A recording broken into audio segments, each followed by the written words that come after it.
আসসালামু আলাইকুম সবাইকে। থিঙ্ক ইন ইংলিশ এই জিনিসটা প্রথমত মনে হতে পারে এত ইম্পর্টেন্ট কেন?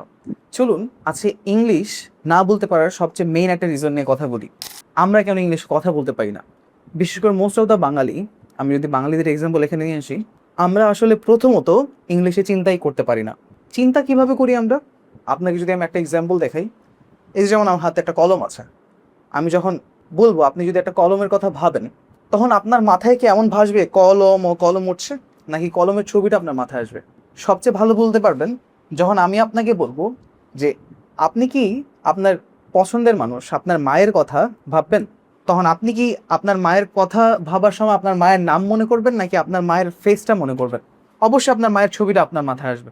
তখন যখন আপনাকে জিজ্ঞেস করব আপনার মা সম্পর্কে কিছু বলুন, তখন আপনি স্বভাবতই ওই ছবিটা থেকে আপনার মায়ের সম্পর্কে বলা শুরু করবেন, আপনার মায়ের নাম কি, বয়স কি। তখন দেখবেন আপনি বাংলায় ভাবছেন। আমি যদি আপনাকে এই বইটা দেখিয়ে বলি যে একটা বইয়ের কথা ভাবেন, প্রথমে আপনার মাথায় একটা বইয়ের ছবি আসবে, তারপর আপনি এটাকে বাই ডিফল্ট বাঙালি হিসেবে বই বলবেন। আপনি কিন্তু সাথে সাথে এটাকে বুক বলবেন না। এখানে হচ্ছে প্রবলেমটা। ইংলিশ বলতে হলে সবচেয়ে ইজি ট্রিক হচ্ছে আপনার বাংলা ভুলে যেতে হবে, মানে বাংলায় চিন্তা করাও ভুলে যেতে হবে। আপনি প্রথমে একটা ছবি ভাবেন, তারপরে আপনি বাংলা ওয়ার্ডটা বের করেন, তারপর বাংলা থেকে ইংলিশ ট্রান্সলেট করেন, তখন যে ইংলিশ বলেন, যার কারণে আপনার কথার মধ্যে এত বড় বড় গ্যাপ এসে যায়। আর আপনার কথা শোনা খুবই দুর্বল এবং বাজে। আপনার কথায় ফ্লুয়েন্সি থাকে না, ইংলিশে কথা বলতে গেলে কনফিডেন্ট হারিয়ে ফেলেন। সব কিছুই দায়ী। এর জন্যই ইংলিশে থিঙ্ক করতে হবে কীভাবে? প্রত্যেকটি জিনিসে যখন আমরা ওয়ার্ড জানবো, তখন সাথে সাথে একটা জিনিস দেখার সময় আমার ভাবতে হবে এটার ইংলিশ মানেটা। আমি কখনো এটাকে বাংলাতে ভাববো না। যেমন কলমকে আমি ভাববো পেন, এটা আমি দেখতে থাকবো এবং ভাবতে থাকবো এটা পেন, এটা পেন, এটা পেন, আমার মাথায় এটা পেন হিসেবে ঢুকাতে হবে। একটা আপেল দেখলে আমরা এটা আপেল ভাববো না, আমরা বলবো অ্যাপেল, অ্যাপেল, অ্যাপেল। কমল দেখলে এটাকে অরেঞ্জ ভাবতে থাকবো। কখনো বাংলাতে এটা কি, এটা আমরা ভুলেই যাওয়ার চেষ্টা করব।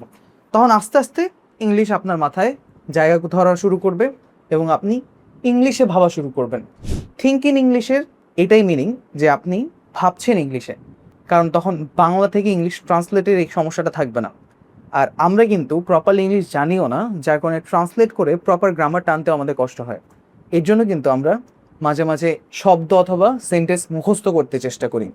এটাই হচ্ছে যে রাইট ওয়ে, যে আপনি নিজের ইংলিশের ব্রডনেস বাড়ানোর জন্য প্রথমত হয়তো ভোকাবুলারি শিখবেন, অনেকগুলো শব্দ শিখবেন, পাশাপাশি আপনি যেন গ্রামারে ভুল না করেন, অনেকগুলো সেন্টেন্স শিখে রাখবেন যেন আপনি সহজেই কোনো হেজিটেশন ছাড়া ইংলিশ বলে ফেলতে পারেন। এর জন্য কিন্তু আপনি জানেন আমরা একটা বই নিয়ে কাজ করছি, সেটা হচ্ছে আমাদের মাস্টারিং অক্সফোর্ড 3000 ওয়ার্ডস এই বইটি।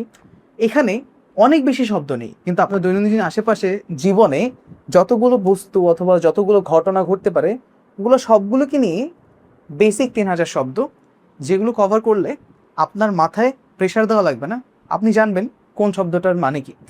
আস্তে আস্তে আপনি মাথার মধ্যে চিন্তা শুরু করবেন যে এই শব্দটা আমি ইংলিশে ভাববো। সে অনেক টায়ার্ড হয়ে আছে, সে অনেক টায়ার্ড হয়েছে না বলে আমরা এভাবে ভাববো হি ইজ এক্সস্টেড, সে অনেক ক্লান্ত ফিল করছে। আমরা যখন এভাবে ভাবতে থাকবো, আমি যখন দেখবো সে এক ব্যাগ ডিম নিয়ে এসেছে, তখন আমরা ডিমকে ভাবতে থাকবো এগ, এগ, সে ডিম কিনেনি, সে এগ কিনেছে। তারপর কেনাকে ভাববো বাই, বাই, সে এগ বাই করেছে। এমন করতে করতে সেন্টেন্সের প্রত্যেকটা শব্দ আমরা বাংলা থেকে ইংলিশে ভাবা শুরু করব। আর বলা তো খুবই ইজি, যখন আপনার ব্রেনে একটা কথা চলতে থাকবে, একটা কথা চলতে থাকবে, মুখ দিয়ে অনায়াসে বাংলা বেরিয়ে আসবে। তাই চলেন আজকে একটা গেম খেলি। আপনাকে আমি একটা টাস্ক দিচ্ছি, আজকে 24 ঘন্টার মধ্যে 30টা শব্দ ইংলিশে ভাবা ট্রাই করবেন, আর আপনি কমেন্টে জানাবেন যে আপনি পেরেছেন কিনা। নিউরোসায়েন্সের একটা কথা বলে শেষ করছি। আপনি যখন আগুন দেখেন, তখন আপনি কিন্তু আগুনও বলেন না, মাথায় ফায়ারও বলেন না। আপনি আগুন দেখে ফার্স্টে ফিল করেন ডেঞ্জার, মানে আপনি ওইটা দেখে আগে ভয় পান, তারপর মাথায় ল্যাঙ্গুয়েজ আসে, তারপর হচ্ছে যে আমাদের মুখে কথা অথবা শব্দ আসে। এভাবেই বুঝে নিন যে আমাদের ব্রেন কতভাবে প্রসেস হতে পারে।